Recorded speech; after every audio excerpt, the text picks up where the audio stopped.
नमस्कार, मी प्राजक्ता तांडेल. तुम्ही पाहताय न्यूज 18 लोकमत आणि दहीहंडीच्या या विशेष कार्यक्रमामध्ये आपलं सगळ्यांचं स्वागत. आज आपल्या स्टुडिओमध्ये फुलवंती आपल्या भेटीला आलेली आहे, जी आपल्या सगळ्यांना भेटत असते टेन्शनवरची मात्रा घेऊन. अर्थात तुम्ही पाहिलं असेल आणि तुमच्या लक्षात आलं असेल, आपल्या सगळ्यांची लाडकी प्राजक्ता आज आपल्या स्टुडिओमध्ये आलेली आहे. प्राजक्ता, तुझं खूप स्वागत आहे. कसं वाटतंय आज अतिशय खास असा दिवस, तुझ्यासाठी कसा विशेष आहे? अतिशय स्पेशल आहे, कारण आज फुलवंतीच्या निमित्तानं मी इथे आली आहे आणि फुलवंती प्रमोशनला आम्ही इथपासून सुरुवात करतोय, आजपासून सुरुवात करतोय, त्यामुळे ही दहीहंडी माझ्यासाठी फार स्पेशल आहे. बरं प्राजक्ता, खरं तर तू अभिनयाचा थर रचत गेली, त्यानंतर नृत्य, कविता असे थर तू रचत रचत पुढे येतेस आणि आता फुलवंतीचा त्याबद्दल आपण बोलूच. पण दहीहंडी सोबत तुझी काय आठवण आहे, काय विशेष तुला त्याचं महत्त्व वाटतं, किंवा लहानपणी तू खेळली आहेस का असं काही? लहानपणी तर मी हट्ट करून दहीहंडी बघायला जायचे, घरच्यांच्या मागे लागायचे. आम्ही टेरेसवर जायचो पेठांमध्ये आणि तिथून दहीहंडीचे थर पाहायचो. फार मजा यायची आणि त्या लहानपणीच्या फार विशेष गोड आठवणी आहेत. त्यानंतर ॲक्च्युली दहीहंडी लावण्याचा आणि थरांमध्ये सहभागी होण्याचा मला एक योग आला माझ्या आयुष्यात. मी एक कार्यक्रम होस्ट करत होते, तिथे त्या महिलांनी मला नेलं. महिलाच दहीहंडी पथक होतं. तर तेव्हा मला ॲक्च्युली कळलं की दिसायला किती सोपं आहे, परंतु करताना किती अवघड आहे. कारण तिसऱ्या थरालाच मी घाबरले, म्हणलं बस मला वर नाही जायचं. सो मला असं वाटतं की हा फार जो साहसी खेळ आहे आणि सांघिक खेळ आहे, अतिशय महत्त्वाच्या गोष्टी आयुष्यातल्या आपल्याला शिकवतो. सगळ्यात महत्त्वाचं म्हणजे की एकमेकांना धरून राहा, जमिनीत पाय एकदम घट्ट रोवलेले पाहिजेत. खालच्या थरातल्या माणसाचा पाय जरा जरी डगमगला तरी देखील वरच्या थरातला माणूस पडू शकतो. त्यामुळे एकमेकांना सपोर्ट करत राहा, एकमेकांना धरून उभे राहा आणि एखादा डगमगतोय तर त्याला विशेष सपोर्ट करा आणि जर कोसळतोय तर त्याला झेला. तर मला वाटतं माणसाने माणसाला सपोर्ट केला पाहिजे, झेललं पाहिजे अडचणीच्या काळामध्ये. हेच आपलं खेळ हा शिकवतो. प्राजक्ता, जसं तू म्हटलंस की प्रत्येकानं सपोर्ट केलं पाहिजे आणि आज आपण बघतोय कसे थरावर थर लागतायत. खरं तर महिला गोविंदा देखील आहेत आणि त्यांचेही असे 4-5 थर किंवा 7 थरांपर्यंत त्या पोहोचतायत. या सगळ्या प्रवासातून खरं तर तू काय शिकलीस? कारण की आपण पाहतो आजच्या युगामध्ये स्त्री शक्ती किती महत्त्वाची झालेली आहे आणि तिने स्ट्रॉंगपणे उभं राहणं किती महत्त्वाचं झालेलं आहे. त्याबद्दल तू काय सांगशील? काय खरं तर मेसेज देशील आपल्या आजच्या या सशक्त स्त्रियांना? मला फार आनंद होतो की जेव्हा प्रत्येक क्षेत्रामध्ये महिला आघाडी येते आणि जरी आपण गोविंदा पथक म्हणतोय तरी देखील महिला गोविंदा पथक म्हणतोय. ह्या शब्दांमध्ये पण गंमत आहे. आणि का नाही, आम्हाला पण दहीहंडीचे थर रचायचेच, का नाही आम्ही मागे राहायचं का म्हणून.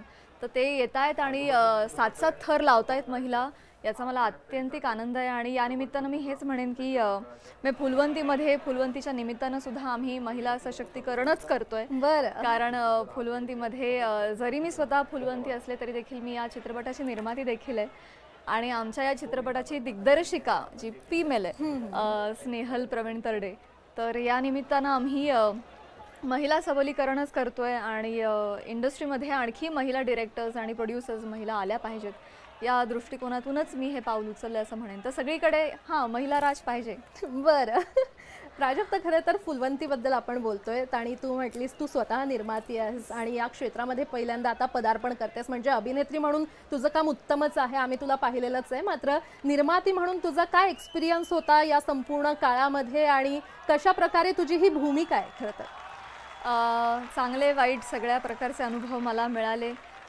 अभिनेत्री म्हणून खूप लिमिटेड स्कोप ऑफ वर्क असतं आपलं. आपण फक्त चित्रीकरणापुरतं आणि त्यानंतर प्रमोशनपुरतं मर्यादित राहतो, परंतु निर्माता त्या कलाकृतीला जन्म देतो, खाऊ पिऊ घालतो, पोचतो आणि मग प्रेक्षकांच्या भेटीला आणतो. ही सगळी प्रोसेस मला या निमित्तानं अनुभवायला मिळाली, जी अतिशय इंटरेस्टिंग आहे. आणि या क्षेत्रामध्ये येण्याचं कारणच हे होतं की मला मुळात ही कथा फार आवडली. बाबासाहेब पुरंदरेंची ही कादंबरी आहे फुलवंती नावाची, ज्याच्यावर आधारित हा सिनेमा आहे. अतिशय भव्य दिव्य सिनेमा आहे. मला प्रचंड इतिहासावर माझं प्रेम आहे आणि पेशवेकालीन ही कथा आहे. तर भव्य दिव्य कलाकृती मराठीमध्ये आपण केली पाहिजे आणि ही कथा मला वाचायला मिळाली. मग ठरलं आपण आणली पाहिजे आणि व्हिज्युअल स्टनिंग्स, नृत्याच्या भोवती हा सिनेमा फिरतो. मी स्वतः एक नर्तिका आहे आणि त्याच्यामध्ये तुम्हाला वैविध्यपूर्ण डान्स स्टाईल्स बघायला मिळणार आहेत. पेशवे काळ आहे, पेशवे दरबार वगैरे बघायला मिळणार आहे. तर अशा पद्धतीचा तामझाम आणि भव्य दिव्य असा सिनेमा म्हणजे ॲज अन ॲक्टर म्हणून करायची माझी इच्छा होती आणि आय एम व्हेरी ग्लॅड की हे तर मला निर्माती म्हणून करायला मिळालं. बरं, प्राजक्ता, खरं तर बोलायचं झालं तर तू सिरियल्स करते, आता सिनेमा तुझा येतोय, तुझं ब्रँड आहे, हास्य जत्रा आहे, हे सगळं कसं मॅनेज करतेस? म्हणजे कुणी ठेवलंयस, नेमलंयस इथे बघायला याच्यावर लक्ष ठेवायला, की तू स्वतःच करते सगळं? डेफिनेटली माझी फॅमिली बऱ्याच गोष्टींमध्ये मोठ्या प्रमाणात इन्व्हॉल्व्ह आहे. जसं की माझी आई सगळीकडेच माझी पार्टनर आहे. प्राजक्ता राज या माझ्या ब्रँडवर ती डिरेक्टर आहे. शिवोहम क्रिएशनचे आता प्रोडक्शन हाऊस आहे त्याच्यात ती डिरेक्टर आहे. सो माझ्या बऱ्याच गोष्टी आई पाहते, भाऊ पाहतो, भाऊजही पाहते आणि अर्थात टीम पण नेमलेली आहे आणि मी सुपरविजन करते. पण सगळ्या आवडीच्या गोष्टी आहेत सगळ्याच, म्हणजे त्यामुळे मला आनंद मिळतो या सगळ्या गोष्टींमधून. बरं, प्राजक्ता, खरं तर तू 2013 पासून मुंबईमध्ये राहतेस, Yes. मला जितकं माहिती आहे. Yes. आणि तुझी फॅमिली मग कुठे आहे? त्यांच्यासोबत सण साजरे करतेस की नाही? किंवा आता आपण मुंबईमध्ये खरं तर आपण सगळे सण अगदी जोरात साजरे करतो, गणेशोत्सव असेल, आता हे दहीहंडी असेल, होय. तर अशा सणांना तू गावी जातेस, म्हणजे तुझ्या घरी जातेस की इथेच असते? हे ठरलेलं माझं म्हणजे वाक्य आहे आणि ठोकताळ आहे की काम करायला मुंबई, सुट्टीला पुणं. बरं. सगळी फॅमिली पुण्याला असते आणि सगळ्या सणांना, सगळ्या सुट्ट्यांना मी पुण्याला असते. बरं, जेव्हा तू या क्षेत्रामध्ये खरं तर पदार्पण केलंस तेव्हापासून आम्ही तुला पाहतोय, तू विविध दहीहंडीच्या कार्यक्रमांना देखील उपस्थिती लावते. आज मात्र तू इथे आपल्या स्टुडिओमध्ये आहेस, पण अशा काही आठवणी आहेत का तुझ्या बालपणीच्या, की तिथे पुण्यामध्ये कशा प्रकारे दहीहंडी साजरी केली जायची आणि मुंबईमध्ये आता थोडीशी मोठ्या स्तरावर किंवा थोडी वेगळी दहीहंडी साजरी केली जाते? काय तुला नेमकं डिफरन्स वाटलेलं आहे? मुंबईमध्ये दिवसभर दहीहंडी उत्सव चालू असतो, दिवसभर सांस्कृतिक कार्यक्रम चालू असतात आणि थरांचा विक्रम हे एक अजेंडा घेऊन जशा उंच उंच इमारती मुंबईमध्ये आहेत तसेच उंच उंच थर मुंबईमध्ये पाहायला मिळतात. हे मला मुंबईचं वैशिष्ट्य वाटतं. पण मी म्हणेन सगळीकडे उत्साह संबंध महाराष्ट्रात सगळ्याच मुळात भारतालाच एक सणांची जी परंपरा आहे आणि उत्साह भारतीयांमध्ये आहे तो दांडगा आहे आणि तो सगळ्या सणांच्या द्वारे आपण पाहतोच. बरं, खरं तर आपण हा उत्साह दहीहंडीचा संपूर्ण महाराष्ट्रभर पाहतोच आहे. मात्र प्राजक्ता, एक विशेष असं विचारावंसं वाटतंय की तुला आम्ही वेगवेगळ्या भूमिकेमध्ये तर पाहिलेलं आहे, मात्र तुझ्या मनात अशी एखादी भूमिका जी आधीपासून आहे की या प्रोजेक्टवर आपल्याला काम करायचं आहे किंवा अशा प्रकारची कोणती तरी भूमिका करायची आहे जी अजून संधी मिळालेली नाही आहे किंवा आपल्यापर्यंत आलेली नाही आहे, असं कधी झालं किंवा आहे का? हेच फुलवंतीच. अच्छा. हीच तर मला करायची होती गेले कित्येक वर्ष. कारण फुलवंती ही एका नर्तिकेची कथा आहे. बर. ती नर्तिका आहे आणि ती तिच्या स्वाभिमानासाठी एक स्टँड घेते आणि त्याच्या हक्कासाठी लढते. तर अशी विमेन सेंट्रिक नर्तिका असलेली आणि त्यातही इतिहासाशी म्हणजे पेशवे काळातली ही कथा आहे. तर अशा गोष्टीमध्ये मला काम करायचं होतं, टायटल रोल हवा होता. सो हे सगळं फुलवंतीच्या निमित्तानं साध्य होतं आहे. या उपर मी म्हणेन ना, आमचे सगळे एक प्रत्येक कलाकाराचं स्वप्न असतं की बेस्ट ऑफ द बेस्ट HODंबरोबर आपण काम करावं, टेक्निशियन्सबरोबर काम करावं. महेश लिमये यांनी हा सिनेमा चित्रित केलेला आहे, अविनाश विश्वजित यांनी म्युझिक दिलेलं आहे, उमेश जाधव सरांनी कोरिओग्राफ केलेली आहेत, प्रवीण तरडेंनी याचे संवाद लिहिलेले आहेत आणि पॅनोरमा स्टुडिओजची निर्मिती आहे. ते सगळं आमची प्रेझेंटिंग पार्टनर आहेत.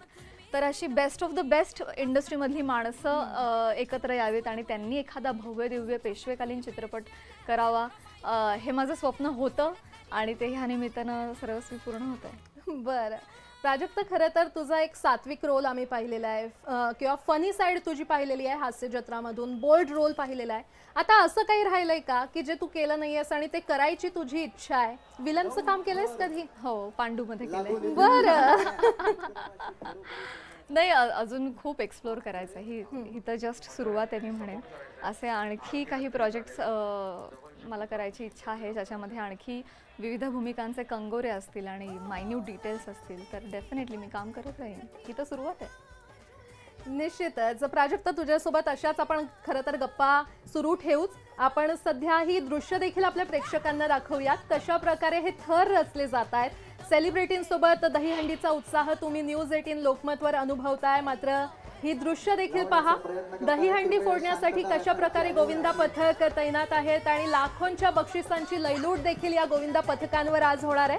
मुंबई, ठाणे किंवा नवी मुंबई, बोरिवली ठिकठिकाणी हे थर लागतायत आणि सध्या ही ठाण्याची दृश्य आपण पाहतोय.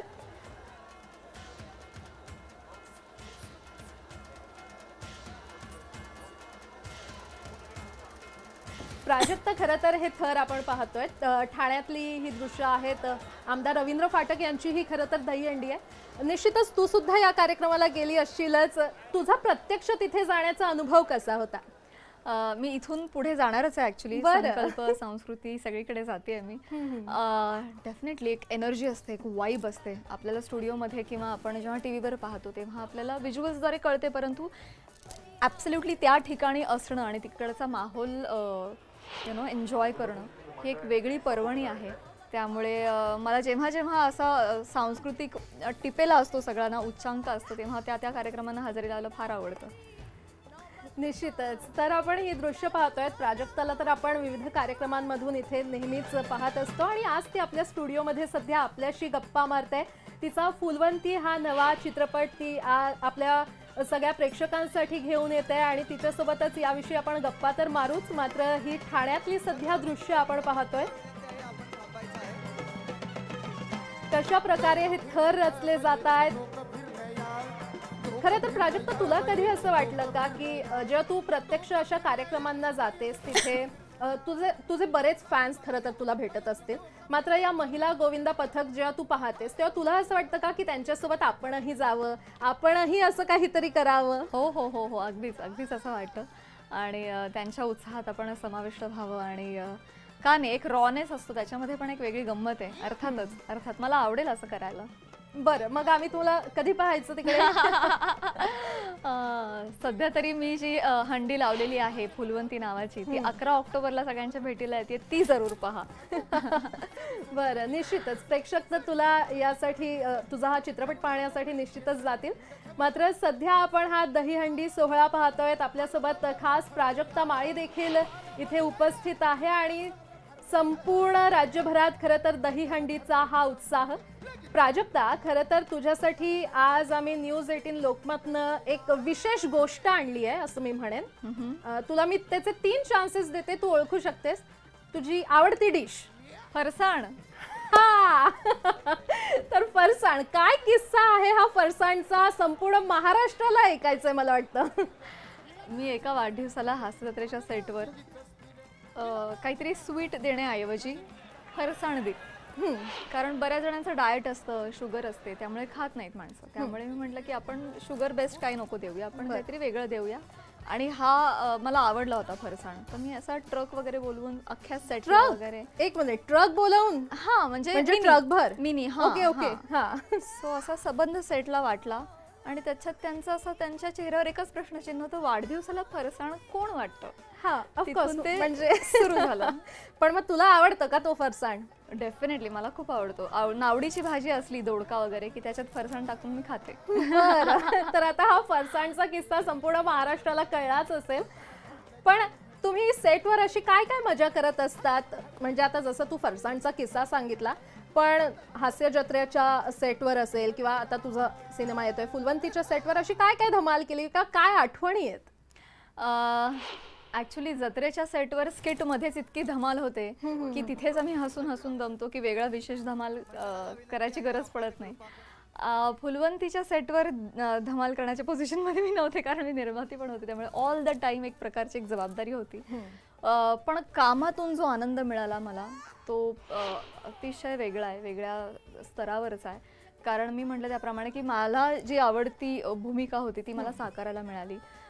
एका कलाकाराचं म्हणणं आहे त्याच्यामध्ये, एका स्त्रीचं म्हणणं आहे, एका स्त्रीची व्यथा आहे आणि ती त्याच्यासाठी जे लढतीये त्याची ही कथा आहे. आणि पुन्हा एकदा मी म्हटलं इतिहासावर प्रेम असल्यामुळे मागच्या काळामध्ये जाऊन, म्हणजे पेशवे एरामध्ये जाऊन आपण तो काळ जगतो, तर त्याचा पण एक खूप मोठा इम्पॅक्ट असतो कलाकाराच्या मनावर. आणि अर्थातच प्रेक्षकांना बघताना ती पर्वणी असते की त्या काळामध्ये जाऊन आपण काहीतरी कलाकृती दाखवतो आणि ते त्या काळामध्ये जाऊन रमतात.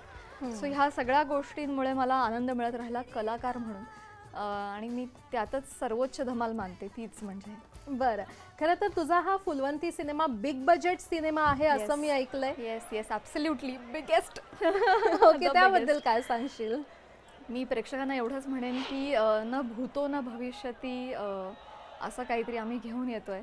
डोळ्यांचं पारणं फिटेल असे व्हिज्युअल्स आहेत आणि डान्स आहे, म्युझिक आहे, भली मोठी स्टारकास्ट आहे. तुमचे सगळे फेवरेट ॲक्टर्स तुम्हाला या सिनेमात पाहायला मिळतील आणि अतिशय उत्तम कथा आणि त्याबरोबर अतिशय उत्तम सादरीकरण असं आम्ही तुमच्यासाठी घेऊन येतोय. तर 11 ऑक्टोबर 2024ला संपूर्ण महाराष्ट्रात फुलवंती प्रदर्शित होतोय. जरूर बघा, तुम्हाला नक्की आवडेल, मला खात्री वाटते. खरं म्हणजे आत्तापर्यंत प्रेक्षकांनी जसं तुला प्रेम दिलेलं आहे तसंच प्रेम या सिनेमाच्या माध्यमातून किंवा सिनेमाला प्रेक्षक प्रेम देतीलच, मला आशा आहे. जसं मी मगाशी म्हटलं प्राजक्ता, आधी तुझा अभिनयाचा थर आम्ही पाहिला, नृत्याचा थर पाहिला, कवितेचा थर पाहिला. आता कोणता असा थर राहिलाय की जो आम्हाला पाहण्याचा बाकी आहे, म्हणजे आम्हाला तू दाखवशील काहीतरी नवीन? मी हे म्हणेन की निर्माती म्हणूनच माझं काम तुम्ही आता बघा, कारण तेच एक नवं शिवधनुष्य मी पेललंय. कलाकार म्हणून काम करत असताना बऱ्याच वेळेला असं होतं की अरे छान सिनेमा बनवला पण मग छान प्रमोट नाही झाला, अरे सगळं छान झालं पण मग चांगल्या तारखेला प्रदर्शित नाही झाला. हे सगळे आपल्याला लांबून काही गोष्टी जाणवत असतात, परंतु आपण ॲक्च्युली काही करू शकत नाही कलाकार म्हणून. ह्या सगळ्या गोष्टींवर काम करण्यासाठी मला असं वाटलं की आपणच अथपासून इथपर्यंत त्याची निर्मिती केली पाहिजे आणि म्हणूनच मी हे प्रोजेक्ट घेऊन आली आणि एक नाही आणखी 2-4 प्रोजेक्ट्स पाईपलाईनमध्ये घेऊन आम्ही आलो आहे. शिवोहम क्रिएशन्स माझ्या संस्थेचं नाव. तर मला वाटतं की हे जे आम्ही पेलवलं आहे फुलवंती नावाचं शिवधनुष्य, जे फारच मोठं भव्य दिव्य आहे, तर प्रेक्षकांनी याची निर्मिती पाहावी, कशा पद्धतीने आम्ही त्याचं एक्झिक्युशन केलं ते पाहावं आणि तेच एक नवी बाजू माझी प्रेक्षकांना पाहायला मिळेल या निमित्ताने. निश्चितच. प्राजक्ता, खरं तर फुलवंतीसाठी तुला खूप साऱ्या शुभेच्छा. मात्र जाता जाता एक छोटीशी कविता आपल्या प्रेक्षकांसाठी. अरे बापरे, कविता पेक्षा मी वेगळं काहीतरी म्हणेन. बरं. सगळ्यांना आवडणारा सण आहे दहीहंडी, सगळ्यांना आवडणारा सण आहे दहीहंडी, त्याचप्रमाणे तुमचं मन जिंकून घेईल फुलवंती. वाह, जी येते 11 ऑक्टोबर पासून संबंध महाराष्ट्रामध्ये. जरूर पहा. तर तुम्ही सुद्धा फुलवंती हा सिनेमा जरूर पहा आणि आपल्या प्राजक्ताला पुन्हा एकदा प्रेम द्या. प्राजक्ता, तुला पुन्हा एकदा खूप साऱ्या शुभेच्छा आणि तुझ्या सिनेमाला देखील खूप साऱ्या शुभेच्छा. थँक्यू प्राजक्ता. थँक्यू.